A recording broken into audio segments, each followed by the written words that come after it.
सोमवार व्रत कथा। एक नगर में एक साहूकार रहता था जो बहुत अमीर था। उसके पास धन की कोई कमी नहीं थी। साहूकार के पास सभी सुख और ऐश्वर्य के साधन थे, किंतु उसको एक ही दुख था कि उसके कोई औलाद नहीं थी। दिन रात वह इसी चिंता में लगा रहता और वह पुत्र पाने के लिए हर सोमवार को भगवान चंद्रदेव व शिवजी की पूजा करता व व्रत रखता था। साहूकार की भोलेनाथ के प्रति ऐसी भक्ति देखकर एक बार मां पार्वती जी ने शिवजी से कहा, हे नाथ, ये साहूकार आपका अनन्य भक्त है और सदैव ही आपका व्रत और पूजा भक्तिभाव से किया करता है। आप कृपा करके इसकी मनोकामना को पूरी कर दें। पार्वती जी के ऐसे वचन सुनकर भोलेनाथ ने मां गौरी से कहा, हे पार्वती, ये संसार एक कर्म क्षेत्र है। यहाँ जो भी जैसा कार्य करता है उसे वैसा ही फल मिलता है, अर्थात जैसा कार्य मनुष्य करता है वैसा ही परिणाम भोगता है। माता पार्वती आग्रह पूर्वक बोली, हे महादेव, यह आपका अनन्य भक्त है। यदि इसको कोई भी दुख है तो आपको उसे अवश्य दूर करना चाहिए। यदि आप अपने भक्तों की मनोकामनाएं पूरी नहीं करेंगे तो क्यों मनुष्य आपकी भक्ति सेवा व पूजा करेंगे। पार्वती जी के इस आग्रह को सुनकर शिवजी ने कहा, हे शिवे, इस साहूकार के कोई पुत्र नहीं है, इसी कारण ये दिन रात चिंतित व दुखी रहता है। इसके भाग्य में संतान न होने पर भी मैं इसे पुत्र प्राप्ति के लिए वरदान देता हूँ, किंतु इसका पुत्र केवल 12 वर्ष तक ही जीवित रह सकता है। इसके बाद वह मर जाएगा।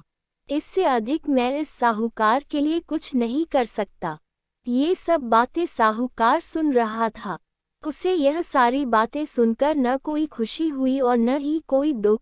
वह पूर्ववत शिव की पूजा व व्रत करता रहा। कुछ समय पश्चात साहूकार की पत्नी गर्भवती हो गई और 10वें महीने में उसने एक बहुत ही सुंदर पुत्र को जन्म दिया।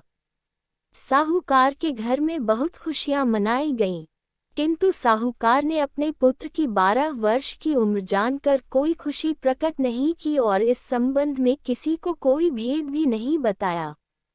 वह बालक धीरे धीरे बड़ा होने लगा। जब वह बालक 11 साल का हो गया तो बालक की माता ने साहूकार से उसके विवाह के लिए कहा, किंतु साहूकार ने कहा कि मैं इसे काशी जी पढ़ने भेजूंगा।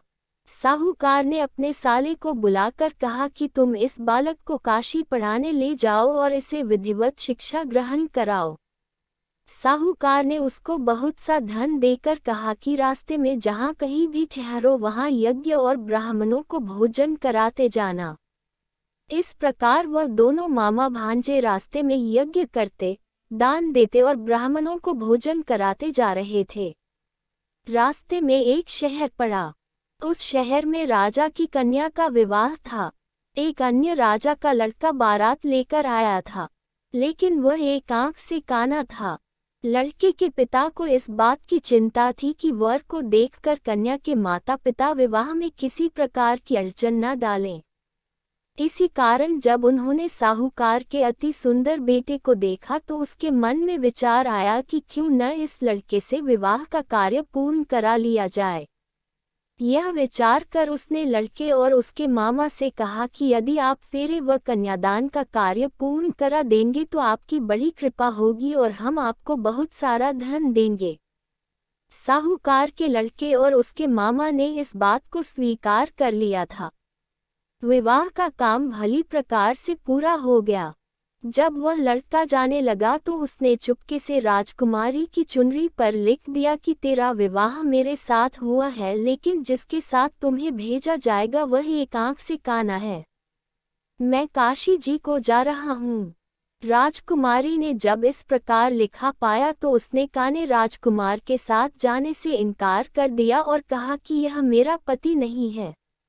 मेरा विवाह जिसके साथ हुआ है वह काशी जी गया है। राजकुमारी के पिता ने ये सब जब सुना तो उसने अपनी कन्या को विदा करने से इनकार कर दिया। बारात वापस चली गई। उधर साहूकार का लड़का और उसका मामा काशी जी पहुँचे, जहाँ लड़के ने पढ़ना शुरू किया तथा अपना अतिरिक्त समय मामा भांजा यज्ञ दानादि में व्यतीत करने लगे। इस प्रकार कई महीने बीत गए। जब लड़का 12 साल का हुआ तो उस दिन लड़के के मामा ने यज्ञ का आयोजन कर रखा था। अचानक ही लड़के की तबीयत खराब हो गई। लड़के के मामा ने कहा कि अंदर जाकर सो जाओ। लड़का अंदर जाकर सो गया। थोड़ी देर पश्चात लड़का मर गया। जब लड़के के मामा ने देखा कि वह मर गया है तो वह बहुत दुखी हुआ। उसने सोचा कि मैं पहले यज्ञ पूरा कर लूं तब कुछ सोचूंगा। लड़के के मामा ने यज्ञ पूरा किया और फिर रोना प्रारंभ कर दिया। वह बहुत जोर जोर से रो रहा था। संयोगवश शिवजी और पार्वती उधर से जा रहे थे। पार्वती जी ने भगवान भोलेनाथ से कहा, हे नाथ, कोई दुखी व्यक्ति रो रहा है, उसके कष्टों को दूर कर दो। जब शिवजी और पार्वती जी वहां पहुंचे तो उन्होंने देखा कि वहां पर एक लड़का मरा हुआ पड़ा है। तब पार्वती ने देखते ही लड़के को पहचान लिया।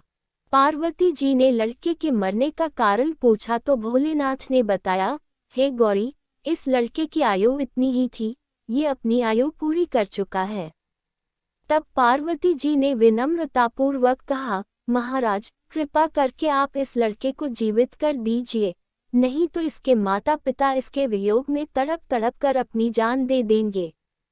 माता पार्वती की बात सुनकर शिवजी ने लड़के को पुनः जीवित कर दिया।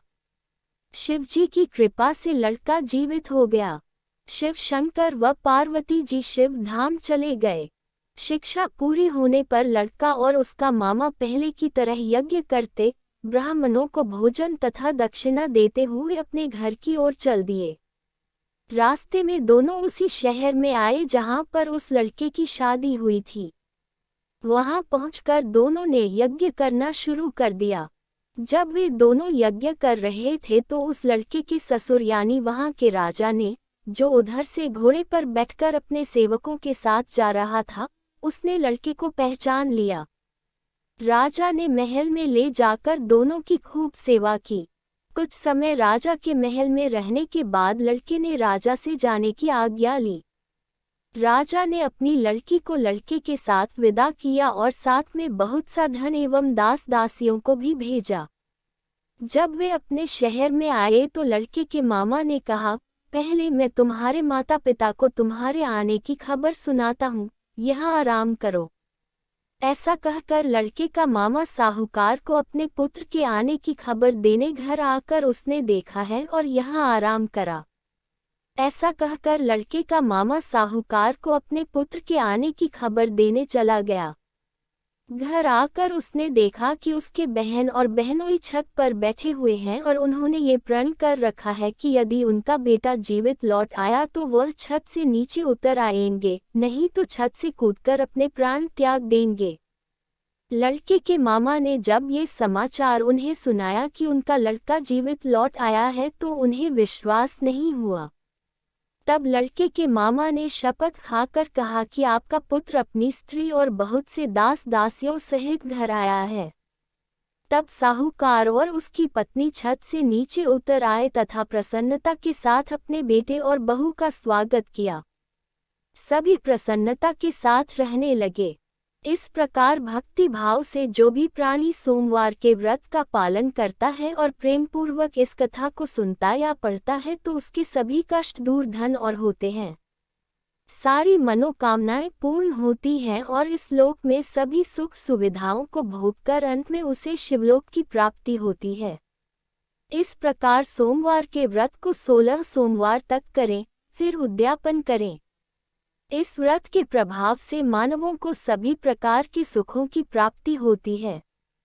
विशेष महत्व इस व्रत के बारे में कहा गया है कि ग्रहण में जप, ध्यान, हवन, उपासना, दान आदि सत्कार करने से जो फल मिलता है वह फल सोमवार के व्रत से मिलता है। श्रावण में केदारनाथ का ब्रह्म कमल से पूजन, दर्शन, अर्चना तथा केदार क्षेत्र में निवास का विशेष महत्व है। इससे भगवान शंकर की प्रसन्नता और शिव की कृपा प्राप्ति होती है।